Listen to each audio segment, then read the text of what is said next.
Hey folks, welcome to day 2 of the Get It Done Week challenge. We are focused on reader journey, welcome sequences, nurture, all of that good stuff. So today is going to be a bit of an Oz day. You guys who are in my world know that I'm absolutely obsessed and always have been with the Wizard of Oz, all things wicked, all of that good stuff. So we're going to use the analogy of green things. So we're going to get together a collection of green things today. This is what we're doing. So in my Pringles tube here, my daughter enjoyed yesterday, I've got a little green bottle. I've got a semi-green teaspoon. I've got a green toadstool, magical. Um, Little Pokemon guy. He's cute, isn't he? And I've also got, and this is the most important piece of the picture, my frog. So if you read last week's email, you know that this is the most helpful analogy around what our readers and subscribers do. So they move like frogs over lily pads, right? And this is the piece that we need. The other green things are to remind us that other subscribers also have lovely jobs that they do for us. Yeah, so bear with me on that. So yesterday, just to recap from yesterday, obviously we talked about the reader landing and we did some work around the gingerbread readers, the think and the feel analogies there. And where we got to was we were working through what might be some nice ideas to make sure our welcome emails were dragged out of spam, out of promotions, and people actually opened them and took action. So it's about the taking action. So let's take my work on Sparkle on Substack because it'll be really helpful to start there and then work through where you guys are at. So obviously I mentioned that they get a class, okay?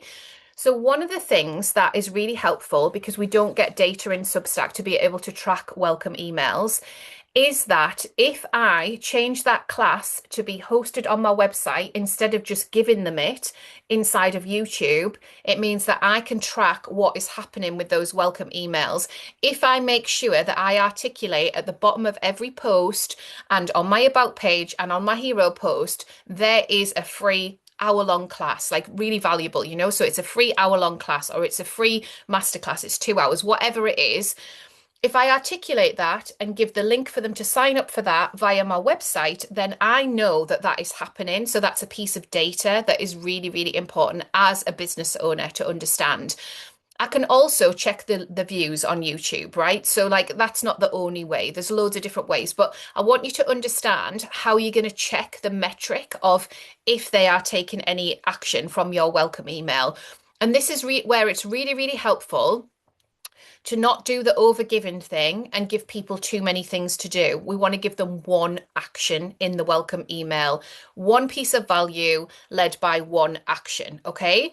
So once we get really clear today on what that is, then obviously we'll do all of that changing up and we'll make sure that our language is the same across everywhere. So from our bio to our hero post to our start here to our about page, if we're going to promote it in notes, if we're going to promote it in at the bottom of posts or in our headers or our footers of posts, it all needs to link up because we're going to really focus on getting people to do the thing and we're going to track the metrics. So I usually track metrics between 3, 6 and 12 months and then I reflect and I move on because the internet moves quickly.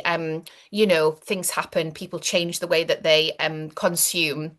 So I think it's really important to just like land with that and understand. If you don't want to offer a gift in your welcome email, the other thing that you can do is encourage replies. So that happens obviously inside of the welcome email. So for example, on Creatively Conscious, I ask them what their favorite ice cream flavor is. I get a reply about 1 in 30 replies, but obviously that reply means they've opened it, so it's still working.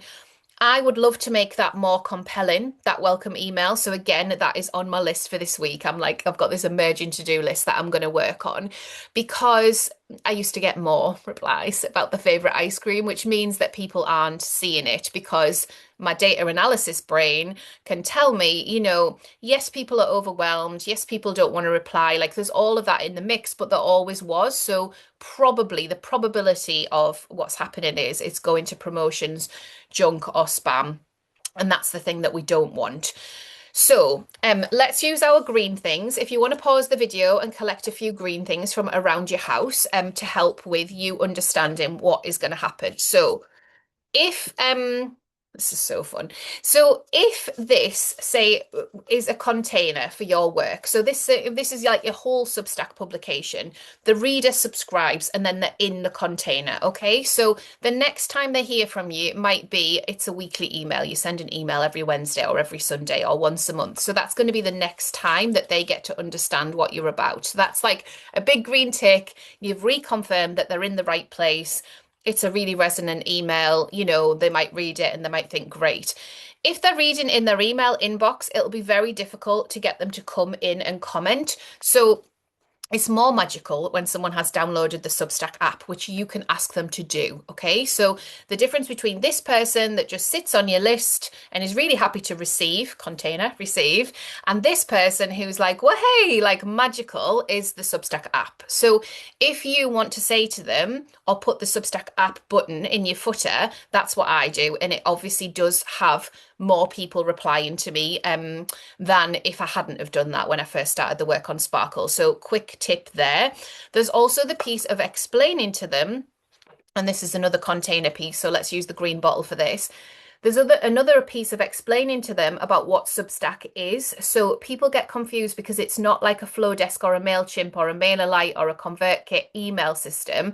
Substack are the data handler, okay? So they get the email addresses and we get the email addresses, which means that Substack email them to tell them things, about them as a company, about other people that they might want to subscribe to, all that gorgeous stuff.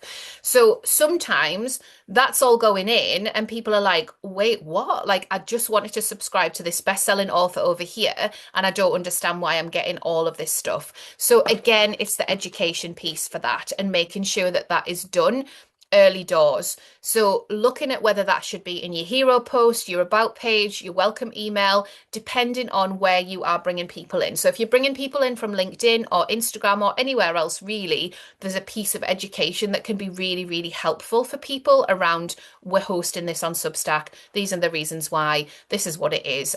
Just a line or two. So really, really good to think about. So, in terms of this person that is ready to take action, imagine that it's a class, okay, like I have on Sparkle on Substack, and they watch the class, okay? So, they've watched a free masterclass and they've done all of this in the space of a week, say. Then they get an email that reconfirms to them, oh, this is great. Like, this is really helpful. I watched Claire's class. I'm a bit overwhelmed by Substack, but she's got this really specific class that is going to be the next step. And this is where we get into the little froggy guys. Let's just imagine this guy's a little frog for now, and then we'll go to the big frog. So they've taken action. They've had a magical time. They've watched the class. They're like, okay, like, what have you got next? They're busy on with their lives. We all are. So I send them an invite. So say the invite was for this challenge. So they got the invite for the challenge and they're like, yeah, actually, I do want to understand more about welcome emails. That's great. And then they do the challenge. And then when is the invitation for them to pay? Obviously, people can pay anytime, but we usually have to make a direct invitation for people to pay and give them a reason as to why.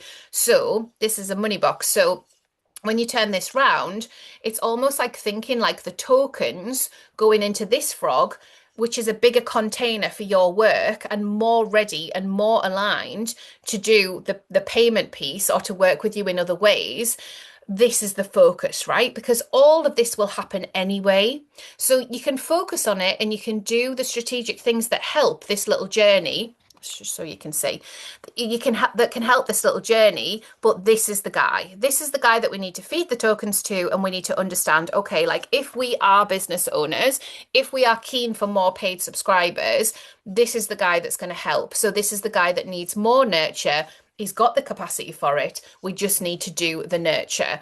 So sometimes in our messaging, there's too much of this, a little bit of this, lots of communications around that. And then this person, the welcome email went to the junk. So this bit sort of got missed. There was no magical mushroom moment. So you can choose any green things that you like. But the idea behind this, I'll just fully explain this, is in Return to Oz, Dorothy has to go into it's like a room of requirement. That's not the right word for it. It's been years since I watched it.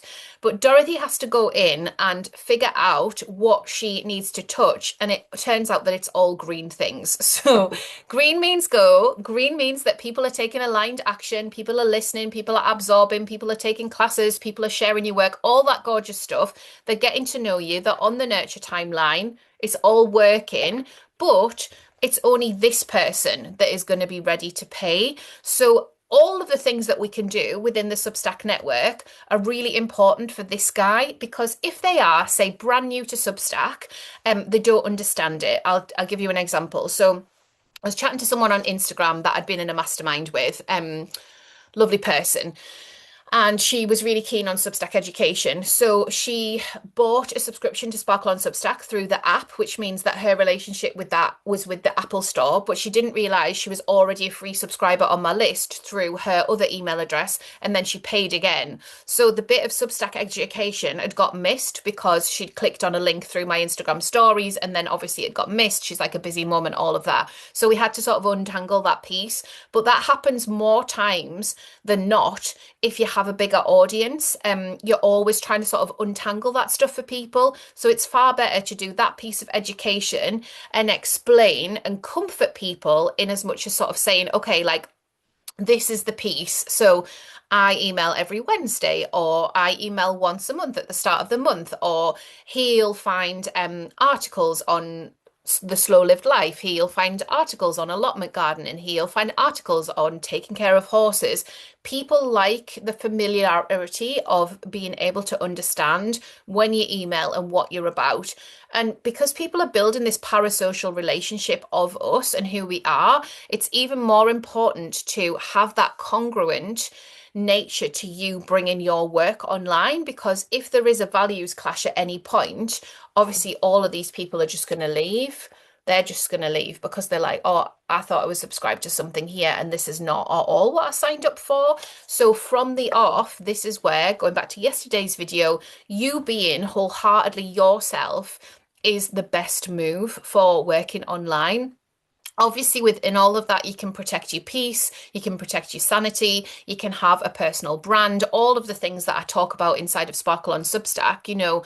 We go really deep into understanding what we're doing because everything changes all the time online. The parasocial relationship, and after meeting so many people in person who I subscribe to or subscribe to me, I'm like really in the depths of this. The parasocial relationship has us convinced of a person being a certain type of person, and either when we meet them, it aligns or it doesn't. So what you're doing in your energy vibration and what you're putting out and how you're inviting people in and how you're educating and how you're nurturing and how you're showing up for them is really, really important. So today's task, collect the green things. I'm going to turn on chat today. So I'll turn on chat so you can share a photo if you want to share a photo of all of your green things. And then again, these are going to represent the journey that you think that you've got, the unique journey that you think that you've got. So it might be that you don't have paid subscriptions turned on yet. It might be that you don't have founding memberships turned on yet. Like there could be all sorts of different ways with this, but what I want you to understand more is the containers that you're holding and then the actions that people take. And ultimately, get yourself a gorgeous green frog money box. I mean, look at him. He's so cute. This is actually a napkin, not a napkin, a hanky from when I was a kid that I tied onto him. And he's also wearing pearls, which is like special. Can't really see that at the back. It's my daughter's now. It used to be my son's money box, empty.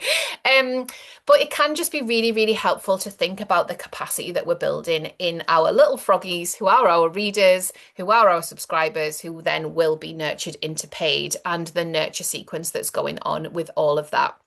Obviously, tomorrow we're going to get more into the depths of nurture sequences and how that piece of the picture works. But hopefully that's enough information now for you to start thinking about, okay, like this is the stuff that I'm doing.